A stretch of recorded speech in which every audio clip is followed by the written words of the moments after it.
At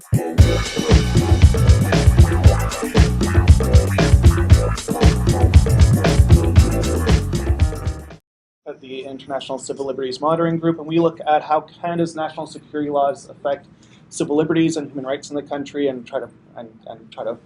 push back against the impacts of those laws. And so we haven't dealt a lot with smart cities, but what we have been dealing with a lot is how Canada's national security agencies, like CSIS, Canada's Domestic Spy Agency, and the RCMP, the National Police Force, and you know, in conjunction with that, how they work with local police, are increasing their tools for surveillance and data collection. So when we're looking at that, something like a smart city, and there's discussion about how we'll be collecting more and more information and more details about people in their neighborhoods and in their communities, it raises serious concerns to us both about how those companies will be holding on to that information, whether or not they will be sharing it with law enforcement and in what ways, both consciously or actively, and so entering into agreements, possibly selling the information to law enforcement, and I'll get into that in a second. But also, if they start collecting this information, even if they say they're going to hold on to it and that they will not, you know, proactively share it with law enforcement or national security intelligence, that new laws coming in Canada may mean that they won't really have a choice in whether or not they can share it because of different ways that they can be compelled essentially to share that information. So whether that's through warrants, through eventual laws that, you know, the debate that comes back regularly and isn't on the table right now, but around what they call lawful access of what information police and security agencies can access without warrants and just with the basic orders, production orders, which don't have the same standard of, don't have to meet the same kind of standard and rigor as a regular warrant. And so there's a lot of concerns about just the storage of that information, having that on hand, what it can mean in terms of what could eventually be compelled and shared with national security,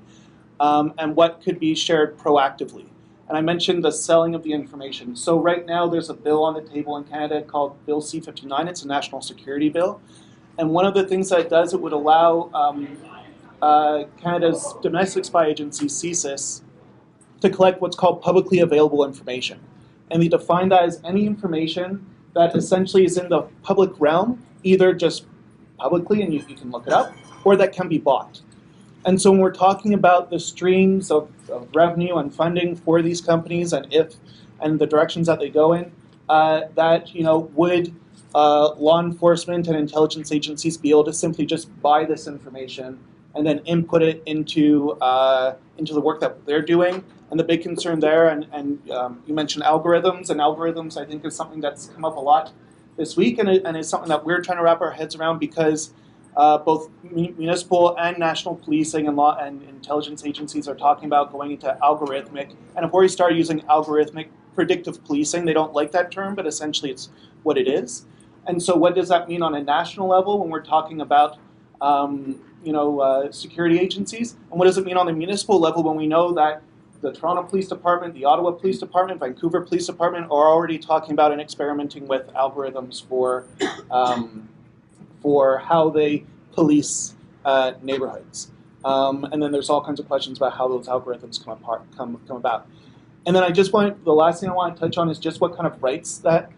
implicates, because I think often we think just about privacy rights, which I think is really important. And we need to, it's important that we push back on this idea that we don't have a right to the privacy of that information, that the only reason we want privacy is because we have something to hide and otherwise you should be fine with it. And that's a big problem. But it also raises serious questions about what kind of profiling goes into policing and how this information will be used to legitimize profiling depending on how algorithms are applied and who's making those decisions. So the further targeting of, for us when we look at national security, especially of Muslim and Arab communities or people who are,